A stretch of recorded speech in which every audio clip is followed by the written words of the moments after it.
ahead of the third place getters, the O'Brien, Wigston, Torana. Here comes the Samson yes, car that car 24, the Recar car, coming in for retiring.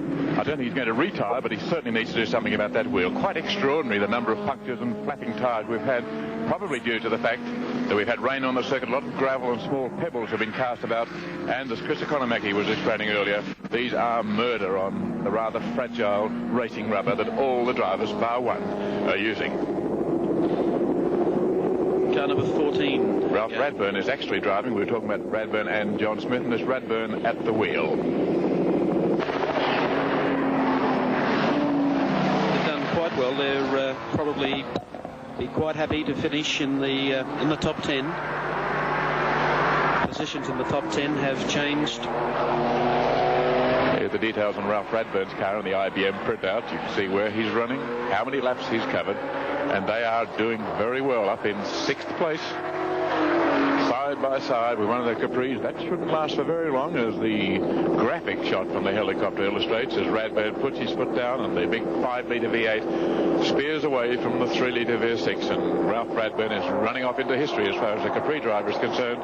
Goes past the Spencer Martin David Mackay Volvo, a car that they entered to prove a point, to try and suggest that it's the standard sort of car that should be racing here, and they're making their point quite graphically, not always to the happiness of other contestants, but running around with great reliability. And in the meantime, the car running in 6th place with Ralph Radburn at the wheel comes round into pit straight.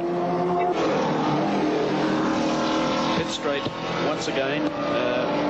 May have noticed just prior to our last couple of laps around with Peter Williamson, we saw that very quick pit stop for John Fitzpatrick. According to Evan Green, who is here with us during the telecast each year, that the knob on the gear shifter had worked its way loose and presented John Fitzpatrick with a problem. It sounds like the sort of thing that wouldn't cause you much trouble, but it just can't change gear properly. It's rather a big, heavy car to drive, and you've got to have the proper control, which the knob gives you. Without it, he's in trouble. In the meantime, Gary Wilkinson. Latest IBM computer printout tells us that Brock and Richards, of course, still in front with more than 123 laps completed. 3 laps ahead of O'Brien and Wigston, back in 2nd place in the Torana. The Falcon of Moffat and Fitzpatrick now 4 laps behind the leaders, 118 completed for them in 3rd spot. But if you look at the bottom of that class now, you'll see that Peter Williamson in the Toyota Celica, the 2-litre class, not only leads his class, he leads all the 3-litre cars and is in 9th position outright. It's all that extra power from the camera. 60 cars started, 39 remain after 123 laps. There are 45 laps to go, and goodness knows who's going to end up in the top 10. Again, here's the IBM printout, just giving you the rundown. Alan Grice has gone back to 5th after that long stop to repair the front suspension. Ralph Radburn, the man we are watching, is in 6th place. 7th is Gary Rogers and Bob Stevens, who worked their way up. In 8th, the Torana from Albury of Scotty Taylor. In 9th is Peter Williamson and Mick Quinn. And in 10th, another class car. This is a Phil McDonald, Derek Bell, Alfetta GTV in 10th place. So we have 2 cars, both 2-litre cars, leading all the 3-litre cars and all but 8 of the big V8s. Quite incredible. Once again, the Breville Tonrod Straight, as we see the field going down. The driver, of course, in the red and white Torana needs no introduction. Former Australian Touring Car Champion, winner of the Repco Rally, winner of the Hang 10 400 from Sandown a fortnight ago.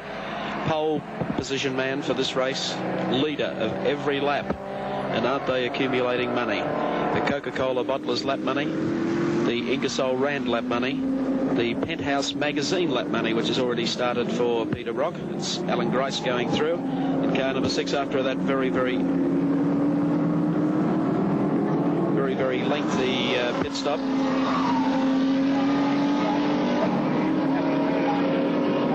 I was speaking in the pits to John Harvey. He was telling me the problem that Ron Harrop had, which caused his Holden dealer team car to crash just near this point. He didn't dab the brakes enough. The brakes are down to the point where he had to dab them, and Ron's fresh in the car as we watch the change there with John Smith now getting into the car. Ron Harrop apparently didn't do the dab on the brakes. Instead, he tried to push them, and he just brushed the fence, spun the car around and out of the race. Just one of those things. A very good brush.